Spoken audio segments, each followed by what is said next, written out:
Today on episode number 393 of the Teaching in Higher Ed podcast, Anne Gagnè joins me to talk about aligning our values through accessibility. Produced by Innovate Learning, maximizing human potential.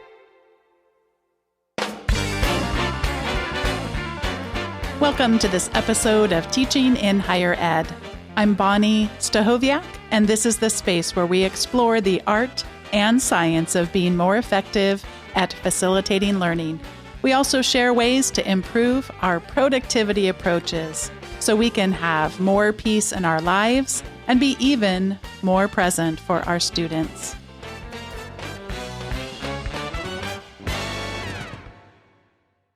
Today's guest, Anne Gagnè, is an educational developer with a focus on universal design for learning at the University of Toronto, Mississauga, and a sessional instructor at George Brown College. Anne has also worked as a curriculum developer and instructional designer and taught in-person, blended, and online courses. She has a PhD in Victorian literature from the University of Western Ontario, a master's in English from York University, and a certificate in curriculum development and instructional design from Mount Royal University. Anne is passionate about inclusive and ethical pedagogical strategies and works with instructors to ensure curricular and pedagogical accessibility. You probably know her, and you'll hear about this on the episode, as the person who always talks about alt text on Twitter. And as a side note, so much more. I'm very grateful for Anne and for all of you to get to hear this conversation with her. Anne Gagnè, welcome to Teaching in Higher Ed. Thanks for having me, Bonnie.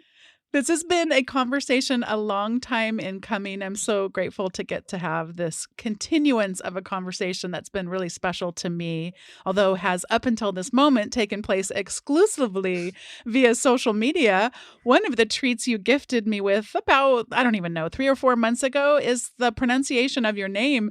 It was so powerful that I literally have never forgotten it since. And there's a lot that I forget on a daily basis. So would you teach it to everybody else? Because I think it's both a cool thing, but also good for us to think about for our own names. Yeah. Thanks for that. I'm glad that it stuck. So because of my last name, sometimes when I get folk who call me, or even my students, they're not quite sure how to call me. So I get a lot of Dr. Gagnè, or sometimes, I'll pick up the phone and say is Ms. Gong there? And I'm like, oh boy, don't know.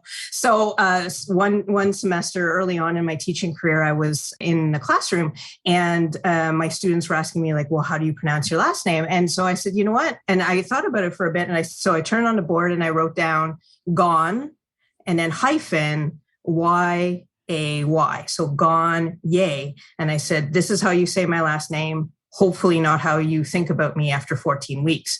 And they all bursted out laughing, and they've never forgotten it since. And I use it every semester. I'm sure people will probably, if have friends that have been in my class before, they're probably, used to the old joke, but I think it's effective.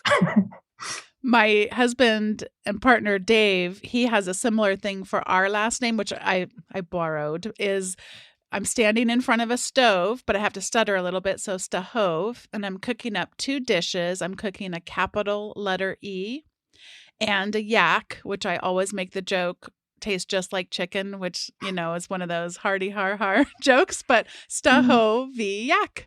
So I've got one too, and it does work. It creates that little mental picture for people. Right. Absolutely. So we are going to start out with one of the many, many things that you've taught me so much about. And I feel a little bit like, I don't know if you know this game in arcades from when we were little. I think they still have them in arcades. Oh my gosh, no, I'm forgetting the name of it. There's a hammer and there's little groundhogs that pop up from 12 or so boxes. Whack-a-mole. Like whack-a-mole? Oh, it's a mole. It's not a groundhog. Yeah. It's whack-a-mole. So I feel like you're a little whack-a-mole on this particular point.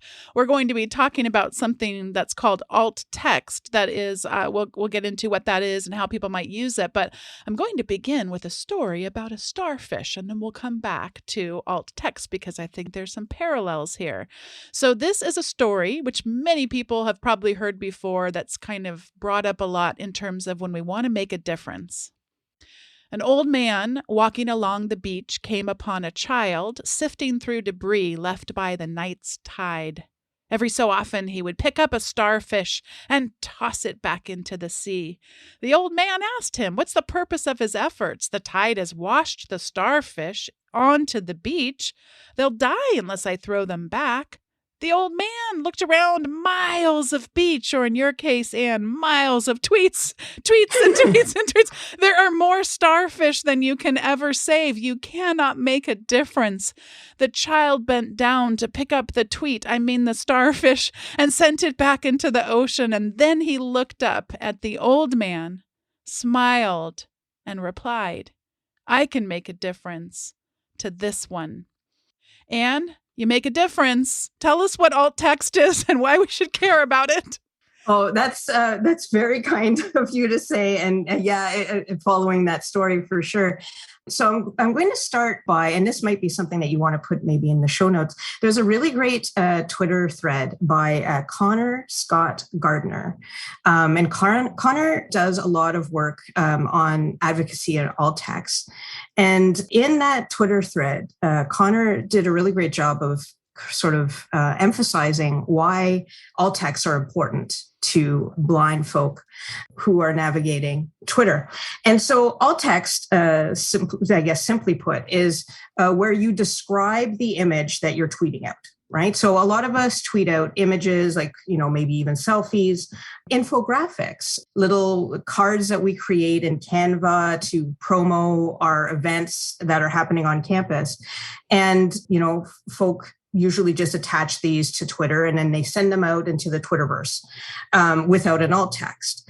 And without those alt texts, all of that information is just visual. So when folk are interacting with the Twitter, as I like to call it, then people that can interact with it visually in that way will be able to receive all of that information. But folk who use screen readers, for example, will not, because there's no description for those images. And so basically, alt text allows you to put a description of what you're tweeting out in terms of the image, right? So that goes for images, for GIFs, for infographics, and any of that sort of, like I say, those Canva come to our event things that folk send out. And we've been mentioning Twitter, but what other kinds of places might alt text show up? Yeah, so you can alt text in Facebook if you're still on Facebook. I know a lot of people might be. I'm not. You can alt text on Instagram, for example, and all the social medias. And then also, when you're creating a website, you'll need to have those things indicated as well, so that when people are navigating through your website, that they can get that information. Because of your influence on me, I also discovered I'm now looking for it. So I'll use a tool, and if it's even decently accessible, they do seem to have alt text. So I've been sending out since January 2021. I moved over my email marketing services, and I realized, oh gosh, that I've been putting these quote graphics in these emails, and I didn't even know that there was an alt text. So I went looking for it. It wasn't particularly discoverable because I first have to upload the graphic.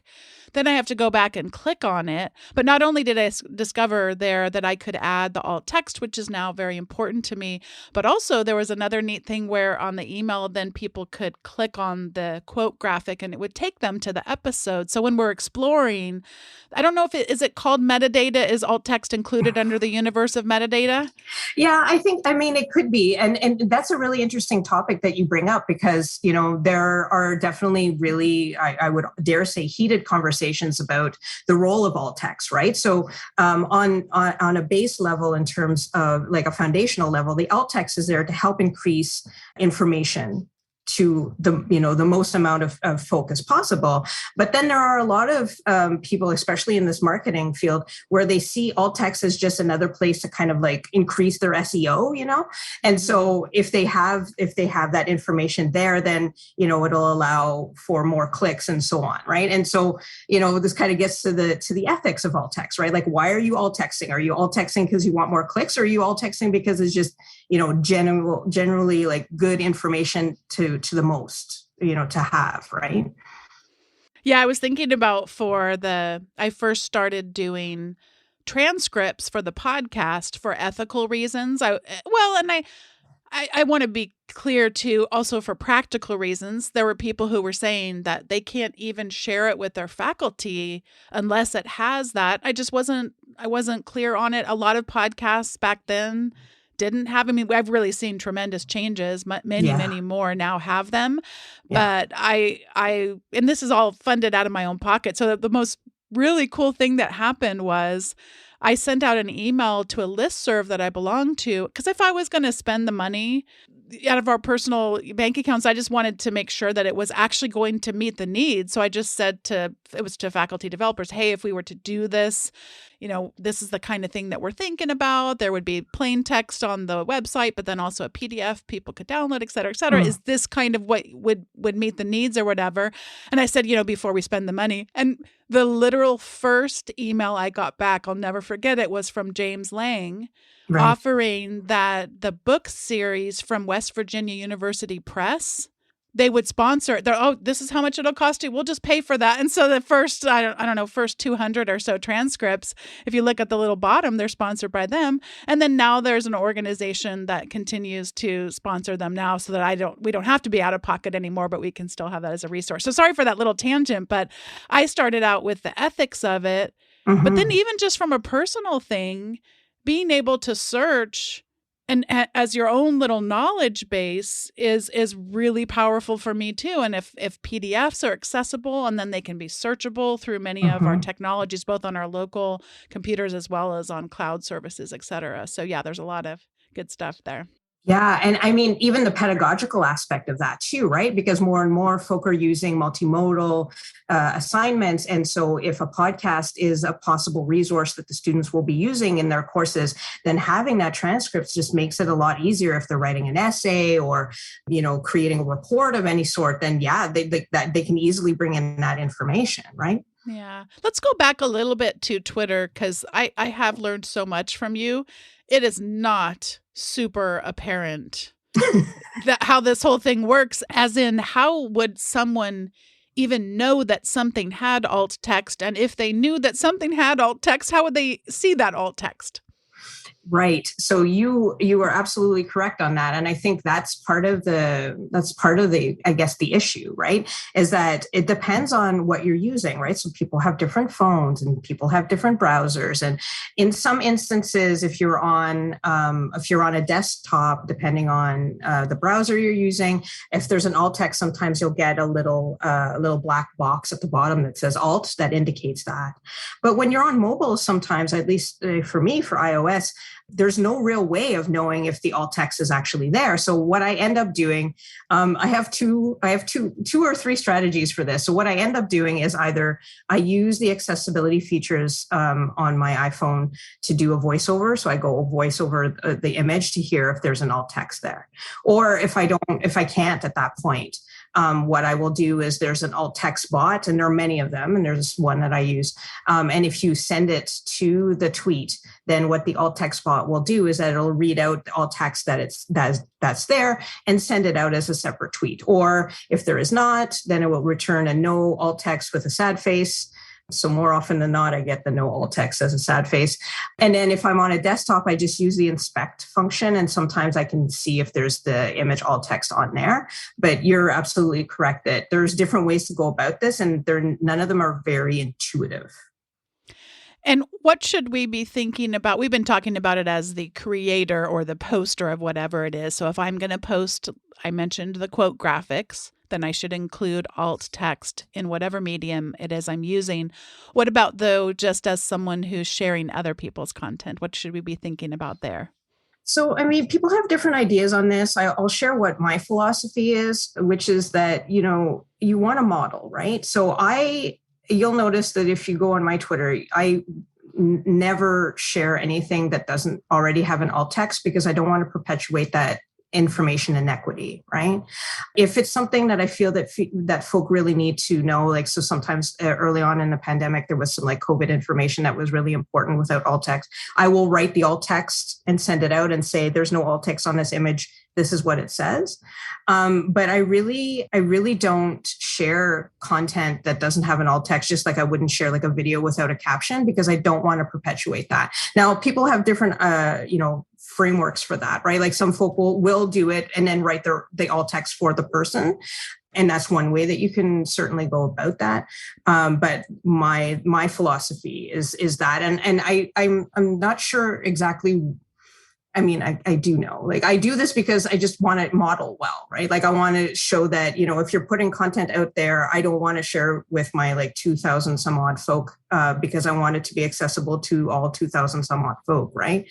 So yeah, that's the way I go about it in as my practice. But, other people might have different ways of doing it. Yeah, we've been getting at sort of the edges of your values, but I'd like us to center ourselves on them for a bit. As you think about accessibility in your experience and knowledge, what are some of the core values that come to mind for you that you like to be contemplating both in the long term, but also on a day-by-day, minute-by-minute basis? Yeah. So, I mean, ethics has been really a large part of my research and the work that I do and my work as an educational developer for a very long time, right? And anyone who knows me will know that I often say that a lot of the values and the ethics that I have are things that I really got from my maternal grandfather, who was really just, a fantastic human. And he taught me everything that I need to know about being a fantastic human, I guess. And so for me, my ethics really started with this idea of an ethics of care coming from Nell Noddings, where it's all about relationship building, where it's all about just really listening to others in a way that makes sense, and amplifying but also modeling what you would like to see, right? And so if we're going back to alt text, if it's just making sure that information is accessible to everyone, then that's great too. It's just, to me, it just comes down to inclusion, right? Like, who do you want to include in this discussion? And I mean, your answer should be, everyone. And who is being excluded by whatever practice is being put into place, right? So for me, those are some things that I think about as I try to like navigate not only like the Twitter space, but my own work and research as well. Would you share a story about your grandfather that you think is emblematic about his values? Oh dear. So my grandfather was the kind of guy that would help anyone with anything. He's such a good-hearted person, and I feel that I'm kind of that way too. So like if someone was having, their car broke down or whatever, he would rush over and fix it. Or, somebody, a lot of this stuff will center around cars because he was always like in a truck. So if somebody was like, ran out of gas or whatever, he would go and like help them do that. And he was very much like that with the family too. So like if the family needed anything, he would help. And he also taught me just like really just good land stewardship as well. He had his little garden in the back, and, to respect the land that we're on and how to grow things to help, nourish the family and those kinds of things. So a lot of those stories really stick with me as I get older. I mean, pretty old now. But I really remember all of the things that he taught me. He's a really great guy. And you mentioned Nell Noddings. His name's been mentioned a couple of times before on the show. I'm not super familiar with his work, so if you were going to try to introduce people to his writing and his work, what would you kind of point us toward to learn more? So Nell Noddings, is a feminist, and she has a book. The sort of foundational book is called Caring. And it's come out in a couple of different editions, but it was basically like an approach to ethics and moral education. So Nell Noddings' work is very much about like how do we navigate our educational spaces in an ethical manner, and going back to how do we build those relationships in an ethical manner as well. Mm. And are there favorites of hers that you would point us to get started, a book or Yeah, so I think Caring would be the book Okay. that I would suggest. That's pretty much the foundational text, Yeah. and it's I think it was published by like UC Berkeley Press or something like that. So I think that's Okay. You've shared a little bit about your values and how they have been shaped. Are there other values that come into play as you think about your day-to-day work when it comes to accessibility? Well, I mean, just thinking about the people that have influenced me and I think my thinking. Another person that comes to mind is a dean that I had in my previous work. Mm. Her name is Maureen. She might actually be listening. So hi, Maureen. Maureen was really great because we used to have a lot of conversations about like EDI, which is how the acronym is different in the States, but in Canada we say EDI. We used to have a lot of conversations around EDI and about like what was happening in institutions around that. And she would always remind me. She'd say things like, "Anne, they don't know what they don't know." And I love that line. Like I carry that line with me again, when like we were talking about like the ethics and what we carry. I try to carry that with me because, I always remember what Maureen was saying. It's like, it is true, right? Like sometimes folk just don't know what they don't know. And so I want to try to kind of maybe help guide them to some of the accessibility practices that will help them know, right? So yeah, and she was someone who was about thinking about asking me who's in the room, right? Like who's in the room and who isn't in the room, and who's part of this conversation and who isn't part of this conversation. So those are also some things that really resonate with me when I'm in my work as well. Well, that definitely comes out in your work. I try to be cautious in terms of my own learning because I'm aware that I don't want to be expecting other people to educate me. And yet on Twitter, you can get a lot of education just by being very quiet. And so I have Twitter lists set up. One, for example, is a Twitter list I set up with people that are in the disability community. And that just they don't have to be purposefully educating me. I'm not asking them to spend any additional time that they wouldn't otherwise be spending on that platform, but I have really been able to glean so much. So I love that you really do have both a gentle spirit about you while also an incredibly righteous in a good way, that this is the right thing. And so I see you being angry in what feel like very real, raw ways because you want us to be better. And yet you are incredibly gentle as a teacher. And I consider you to be someone I have just learned so much from as a teacher. I'm appreciative of that. And I'm thinking we could spend a few minutes then. Since you are investing your time and you're here anyway, you're talking to thousands of teachers now. As we think about the classroom, which of course the classroom can look a lot of different ways, lots of spaces and places where learning might be taking place.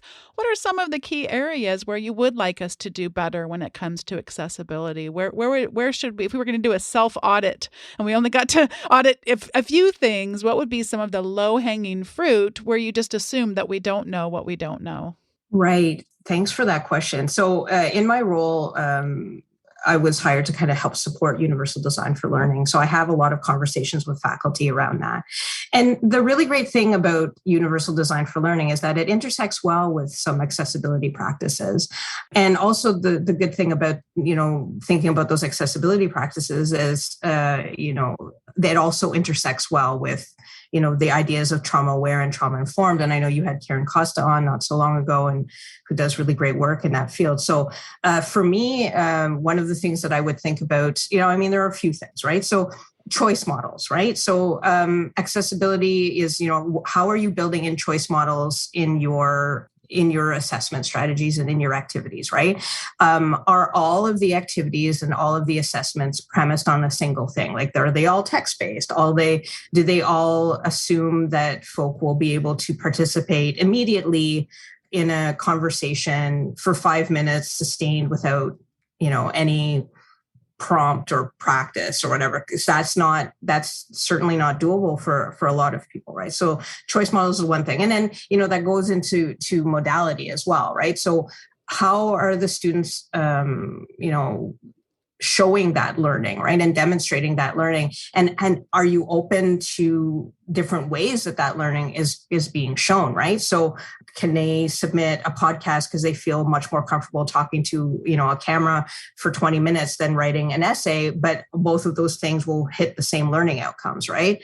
And then there's just like space considerations. I know that we think about our classroom spaces like physically, right? And there's some things you can do. Just look at your classroom space. Like, are there things that are in the road? Like, are there bags on the floor that people could trip over, or those kinds of things? And you could, always ask like, hi, like this is an alleyway. Can you maybe just move this over so that, people, there's some clear space. But we also can do these space audits in our virtual spaces too, right? So are you doing a live course over Zoom or whatever, maybe you're using Teams, is captions available, right? And if captions are available and if they're automatic captions, being aware of the fact that those automatic captions and transcripts are sometimes not great, and you need to go back and edit them for them to be like usable for anyone going forward, right? So there are a lot of like little things. There's things about documentation, the way that you present the information to the students in terms of having headers in Word documents and tagged PDFs and those kinds of things that can be part of the like sort of the preparation of your pedagogy, the preparation of your curriculum over the year. That if you start getting into a routine of doing that, it'll just become sort of like second nature. And this is a thing that you just implement in your classes. Yeah, if we could talk a little bit about the headers and Word documents. And I know that our first intent should be for accessibility purposes.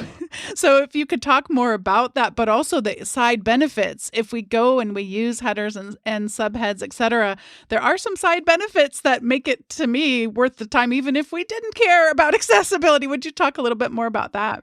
Oh, yeah, sure. Absolutely. So when you create like a Word document and you use the header function, say in Word, it helps sort of guide the reading. Like, so oftentimes if you're tabbing through your document, those headers allow you to see both like what the big headers are and then the subheaders, and you can tab through. You can use that to create a table of content so that something is a lot more easily navigationable. And so to your point, it's not just about, creating a document that's accessible, right?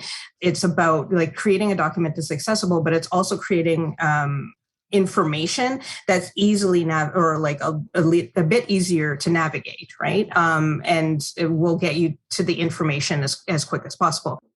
Yeah, we were working on a report with some colleagues recently, and the other thing that's really nice is that if you're using it specifically in Word, although this also shows up in web writing that we do as well, is that if you change your mind or APA changes their mind and all of a sudden it's not italics anymore, now it's a different font size or whatever it is, those changes can cascade throughout either an entire web page through what's called CSS or on your Word document through what are called styles.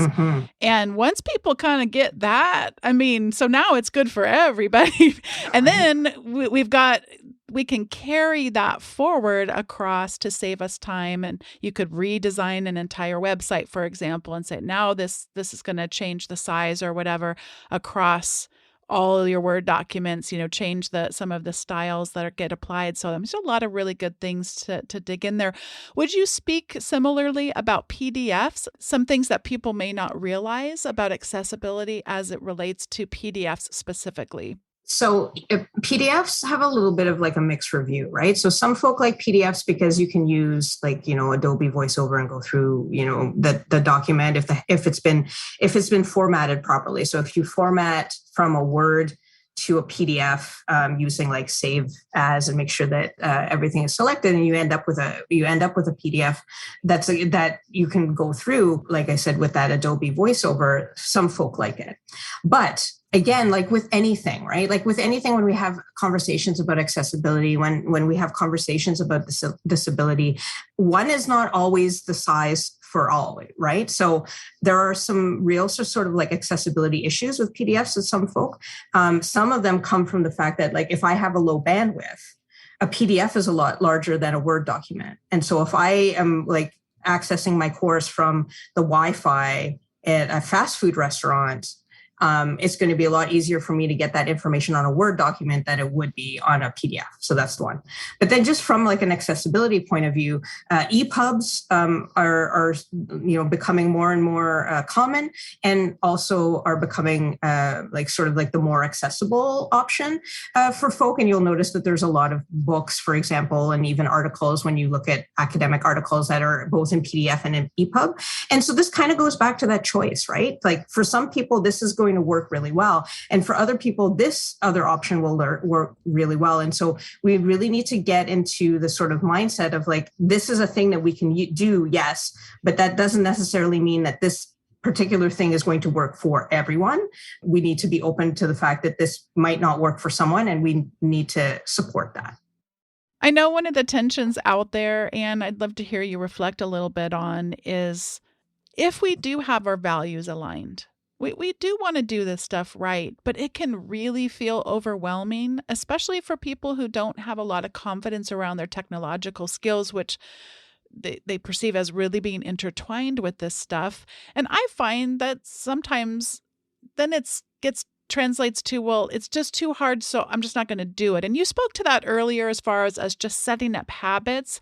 And I'll tell you that it's really helped me kind of get over the hump a little bit, where it's just, okay, transcripts, they're going to be on everything. Captions are going to be on everything. And then you do start to develop a rhythm. And a lot of the technologies are making it easier and easier to go in and make those adjustments like you talked to him. But would you speak from both your experience and also working with so many faculty of how do you navigate this tension? And then how do you advise others to navigate this tension between all kind of that all or nothing mindset? How do you deal with that? Yeah. So, I mean, it's important, I think, just to start somewhere, right? But also knowing that it's an iterative process, right? So if you start somewhere, you don't have to do all of the things all of the time right off the bat. But if you start, again, getting into those habits of doing things slowly and starting one semester with something and one semester with another thing, you'll get into those habits as well. Because I really do want to acknowledge that there's a lot of folk that have been asking things like, well, when is this going to happen? And with the pandemic, there was such a rise in all of these sort of accessibility supports that happened. Like we saw captions happening. There were events with carts, even with cart captioning, even virtually, right? And it was great because these were things that folk in the disability community had been asking for forever. And so it's important to it kind of is sad that it took a pandemic for that to happen, but it's important to kind of start somewhere and to also just be cognizant of the fact that like somewhere someone is waiting for this, right? Like somewhere someone needs this. And if you don't have the space or the capacity to do that right now because of workload and all of that stuff, maybe flag that and see if there's someone else that can help you with that. But start somewhere because, like I said, someone is waiting for it and they really need that to be able to engage with what you're putting out there.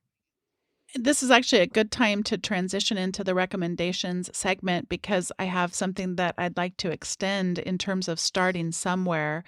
I have been really inspired by John Warner in so many ways. He's been on the show and I mean, such important tools for us to help ourselves become better writers and to facilitate others doing the same.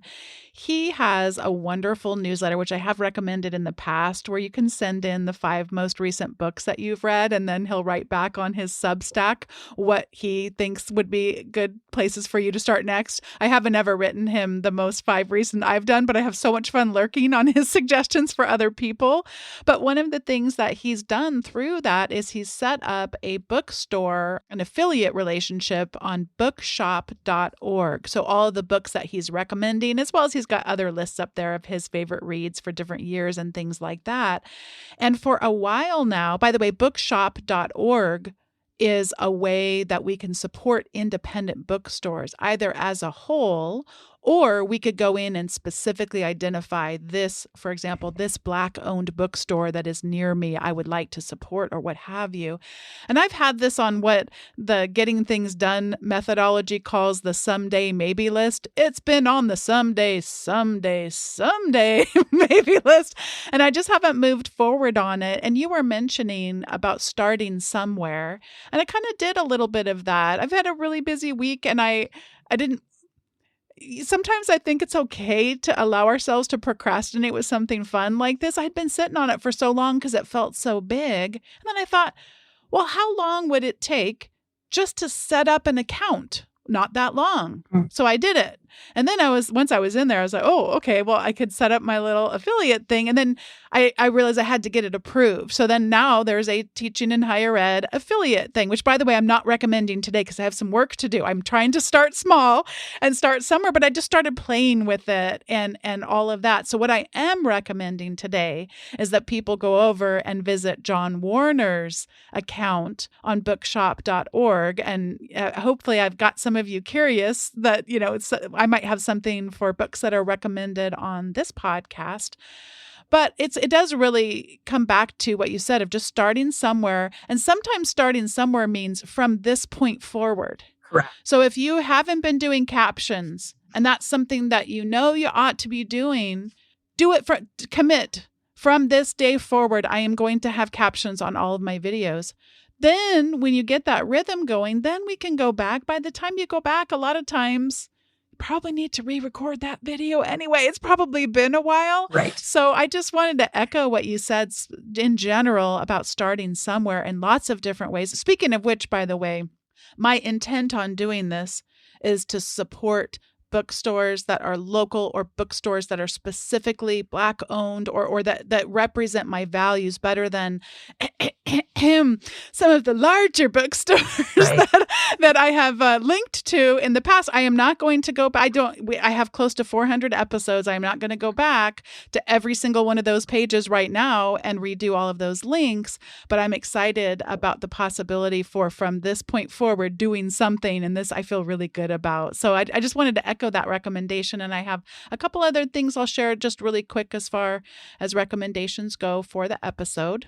I have a post I'd like to recommend from Katie Rose Guest Prial, and the post is called "Can You Tell the Difference Between Accommodation and Accessibility?" It's a really good read, very short but really powerful. One of the things she writes is about the accommodations model, and I'm quoting from her now, requires us to disclose our disabilities. It requires us to explain, to give up secrets we might not want to share. The accommodations model depends on invasions of privacy to work. Very powerful post.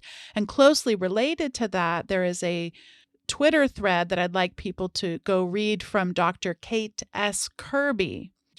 And this one just right in the gut. There's been so many good conversations about extensions, and I don't have all the answers. I suspect Anne and I could probably do 5 episodes just on this topic alone and only be getting started. But this particular point that she's trying to make is, and I'm quoting her here from her tweet, some faculty say, well, they should tell me what's going on. Then I'll consider giving them an extension. And she continues, okay, but would you share with a professor that you were pooping blood? 5 professors? Someone you hope will write you a recommendation letter? Would you share with a faculty member that you were hearing voices? And she goes on, and since I didn't set us up, there's some really heavy topics that I didn't prepare us well for this conversation, but I encourage us to go and read this and honestly ask ourselves if we would be willing to disclose some of the horrific things that she describes next in this thread. And I will tell you, there's a lot of heavy, heavy content. So if you're ready for it, go over and have a look at that and really just ask ourselves the question. And I would even say we should be having these conversations with each other. One last thing, and I'm going to pass it over to Anne, and that is just lots of other discussion around deadlines as it relates to, great for those of you that have a nice, tidy little teeny tiny course load and you're teaching 40 students for the whole semester, and just how these deadlines, there are no easy answers with this, but we do need to be thinking hard and specifically about any kind of policies that would require people to disclose things, acting as if, well, hey, it's just me. Of course you should be willing to disclose that. We really have to have some serious conversations around this. I hope this will just be piquing people's interest in continued conversations on teaching in higher ed. So Anne, I'm going to pass it over to you. Thanks for that. I would also echo that you should follow Kate on Twitter, because Kate also has like a really great thread on, do you know how the accommodations process works in your institution? And so that, that was also a very powerful thread because a lot of folk don't. Right. And so Kate's a really great advocate for a lot of things, and I would strongly suggest everyone follow her on Twitter. But my suggestion is this lovely book, which is massive. Yes, I know. It's called Disability in Higher Education, A Social Justice Approach. And it's by Evans, Broido, Brown, and Wilk. And it's, as I say, it's pretty massive. It's like a textbook. It's 500 and some odd pages. But it's really great because it talks about the history of disability studies. It talks about different student populations and things to think about in terms of pedagogy. And so if you haven't read anything, if you haven't read any critical disability studies work or anything like that, and you're just kind of looking like, give me a foundation, right? That's like your 500-page foundation. So there's that. That was my first thing. And then I was thinking if there was another thing that I could suggest, and I'm going to suggest a thing that's not like, it's a thing, but it's not like a book or a website or anything. My second recommendation is call your friends. We are all so busy in this pandemic, and some folk have a lot of like familial and work and other kinds of responsibilities, and I feel like we haven't had a time to kind of connect with all our friends, and some of us may have lost some friends over the pandemic. And I just in the interest of being trauma aware and trauma informed, you need community. And so call your friends, like not all of them, because that would maybe be a lot and annoying, but maybe call a couple that you haven't heard from in a while and see how they're doing. Thank you so much.